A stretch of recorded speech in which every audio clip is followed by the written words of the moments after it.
paz do Senhor, meu amado, bem-vindo de volta à nossa escola bíblica. Nós estamos estudando o livro do profeta Amós. Então, pega a sua Bíblia, pega o seu caderno de estudos, ora ao Senhor, pede a Ele discernimento, entendimento, conhecimento, sabedoria, pede a Ele proteção, para que nós possamos desvendar dos seus mistérios. Estamos fechando, então, os dois ais contra Israel. E já neste vídeo vamos iniciar as 5 visões de juízo contra Israel, que vai do verso 1 do capítulo 7 até o verso 10 do capítulo 9. Para fecharmos então os dois ais, é necessário lembrar o juramento que Amós menciona. O Deus dos exércitos, como ele é chamado aqui por Amós, é que vai estar à frente de toda esta calamidade, de todo este julgamento. É, portanto, ele que vai dar início ao exílio e é ele que vai cumprir a promessa que ele está dando e que já fez a partir dos seus profetas. A ira é expressa numa linguagem de aversão e de repulsa. Mas aqui ele está com aversão, aqui ele está com repulsa. Ao falso cerimonial de adoração, à soberba que substitui humildade, adoração, tudo isso vai ser entregue ao inimigo. E ele começa a ilustrar, então, no verso 9 e no verso 10, a terrível devastação. Ele vai mencionar aqui que 10 homens dentro de uma casa que estão perdidos, que foram destruídos. E quando alguém vem para fazer o sepultamento, ele menciona, então, se existe mais alguém ali. É interessante que ele fala, né, cremação, a pessoa que vem cremar os ossos. Ora, esta cremação não era reservada para o povo de Deus. O povo de Deus, ele seria sempre, a tradição é assim, é o sepultamento na terra e não a cremação. A cremação indica maldição. A cremação era reservada a criminosos famigerados, a pessoas malditas e não ao povo de Deus. Mas lembre-se, Deus está determinando morte e destruição total. Então, quando esta pessoa vem pegar os cadáveres, né? Ele fala em ossos. Ossos aqui é no sentido de cadáver. Quando ele vem pegar para levar ao jazigo, ele está falando de uma pessoa, o responsável, o parente mais próximo das vítimas.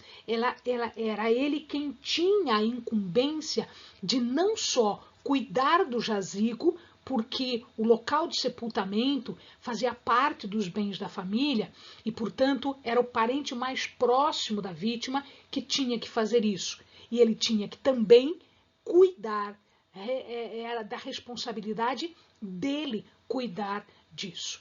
Então, quando ele chega ali para tirar os cadáveres, para tirar os ossos, né, ele pergunta se tem mais alguém vivo.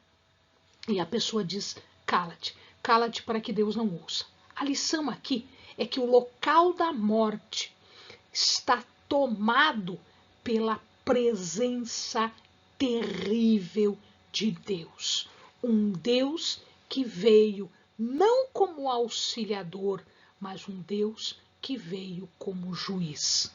Então, neste momento, aquele local está na presença de um Deus de juízo, um Deus que não veio para salvar, mas que veio para aplicar a justiça e o juízo.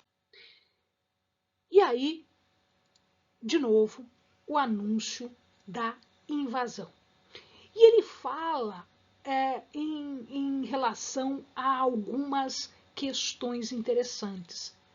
Ele fala que não haverá brechas nas casas ricas ou fendas nas casas pobres. Isto significa dizer que todas as casas, tanto as casas dos ricos quanto as casas dos pobres, seriam destroçadas. Elas ficariam em ruínas.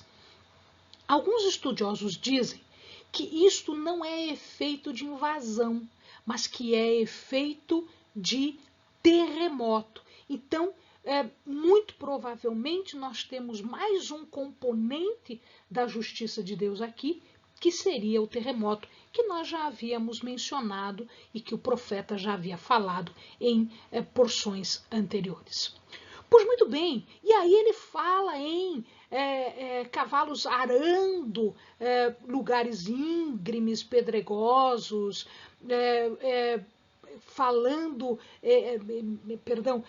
cavalos andando em lugares íngremes e pedregosos e bois arando o mar. Isso ele está fazendo algumas perguntas que são perguntas retóricas para o povo pensar naquilo que é o seu comportamento errado. Um caminho íngreme não é um caminho para cavalo, é um caminho para jumento. O jumento é próprio para isso. Arar por bois se faz a aração em terra, não se faz a aração em mar. Então, aqui, o que o Senhor está colocando é que os lugares são impróprios, as ações são impróprias. As perguntas são armadilhas para que eles entendessem que o juízo vinha por conta de uma corrupção, de um comportamento errado, de uma situação que não era mais absurda do que um cavalo em lugar pedregoso, do que um boi arando o mar. A ação deles era muito mais absurda do que as imagens que o profeta está colocando. Na verdade, eles deliberadamente perverteram o juízo e corromperam a justiça. Então, estas perguntas de armadilha, de sabedoria, é exatamente para explicar e deixar evidente ao povo que o fruto da justiça, ele foi degradado, ele foi desmantelado, ele foi anulado. E isto fez com que a justiça, que é doce, tivesse um sabor agora amargo, um sabor de veneno mortal, um sabor de veneno, um sabor de alosna. Amós conclui a sua acusação numa forma de mensagem.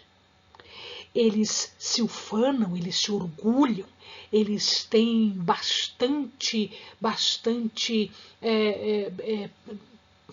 prezar pelo seu poderio militar, mas isso não vai servir de absolutamente nada. A força que eles demonstraram na reconquista de 2 cidades da Transjordânia, lá no reinado de Jeroboão, não vai servir de nada. Amós transforma esta arrogância, esta prepotência numa piada. Ele escreve errado o nome da cidade. Ele coloca como Lodabar. Lodabar quer dizer nada. Em outras palavras, aquilo que eles tinham de poderio para conquistar grandes cidades na época de Jeroboão era nada. Era nada porque o exército deles não seria capaz de segurar o que estava por vir. E agora, neste ponto, cessam estas profecias, inicia-se um penúltimo conjunto que são onde se reúnem 5 visões de juízo contra Israel. Então nós vamos ter aqui até o verso 10 do capítulo 9, 5 visões. Essas visões são relatos que apresentam essas etapas pelas quais Deus vai revelar ao povo não só o terror, como a amplitude, a certeza do juízo, a inevitabilidade do juízo sobre o povo. Deus vai mostrar estas visões para Amós. Isso significa dizer que, se é Deus que mostra, o caráter é oficial. Quem revela é o próprio Deus, é a autoridade de Deus que está sendo revelada para o profeta. E, portanto, esta autoridade está sendo dada ao profeta, melhor ainda, está sendo exigida do profeta para que ele a conte. Interessante aqui que não eram só experiências visuais, mas também auditivas, porque em muitas partes das visões, como nós vamos ver, elas mantêm não só a visão de certas coisas e de certas situações, como também o falar, tanto pelo profeta quanto pelo Senhor, pelos personagens da visão. Então, eram visões completas, apesar de nós chamarmos visão, eram também auditivas. Aqui nós fizemos um quadro comparativo das visões. Nós temos, em verdade, 5 visões, mas nós podemos dividir essas visões em 2 grupos de 2 e uma 5ª visão que é destoante destas. A primeira e a segunda visão são acontecimentos relacionados com a agricultura. Então, nós vamos ter aqui a primeira visão relacionada com gafanhoto e a segunda visão relacionada com seca. Já na terceira e na quarta visão, não são acontecimentos, são coisas apresentadas para o profeta. A terceira visão lhe é apresentada um prumo e na quarta visão lhe é apresentada uma cesta de frutas. Na primeira e na segunda visão, há por parte do profeta pedido, há por parte lamentação, há por parte do profeta uma intercessão. Ele pede primeiro para perdoar na primeira visão, e o Senhor diz que não vai fazer. Na segunda, o profeta já não pede perdão, ele pede para cessar. Então, há uma intervenção do profeta aqui para que a primeira e a segunda visão não aconteçam. Na terceira e na quarta visão, Deus toma a iniciativa e ele faz perguntas para Amós. O que vês? Então, é ele que vai perguntar para Amós. Na primeira e na segunda visão, as ameaças são claras. Tanto são claras que não há necessidade de explicação. Não há necessidade de explicar a consequência de uma invasão de gafanhotos. Não há necessidade de explicar a consequência de seca. Mas na terceira e na quarta visão, é Deus que interpreta os símbolos. É ele que interpreta o prumo e é ele que interpreta a cesta de frutas.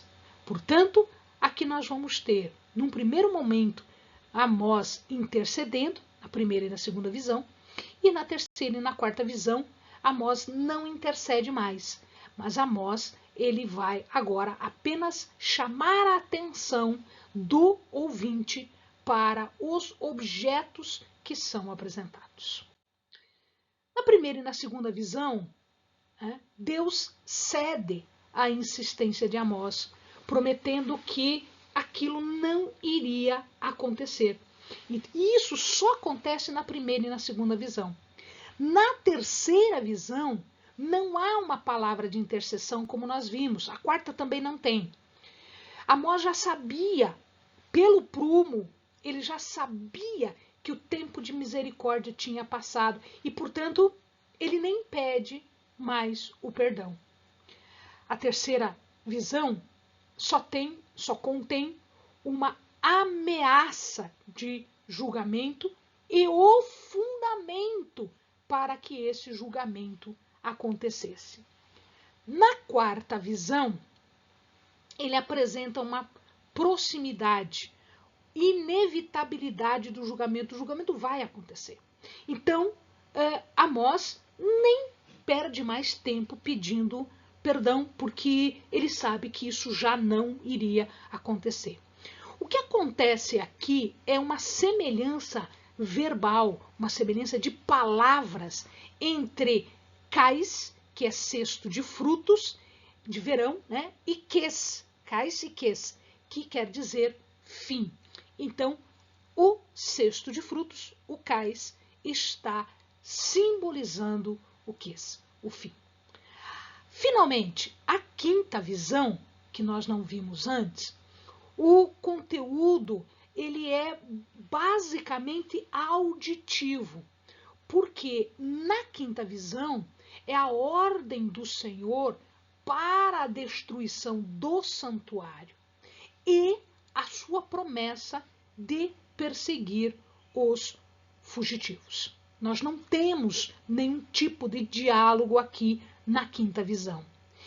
Mas nela nós vamos observar o total desprezo de Deus pela adoração corrupta de Israel e pelo local onde era feito, porque ele dá a ordem de destruição, não só do santuário, como também para perseguir e destruir os fugitivos. Vamos, no próximo vídeo, tratar de cada uma destas visões. Amém, amados? Bons estudos!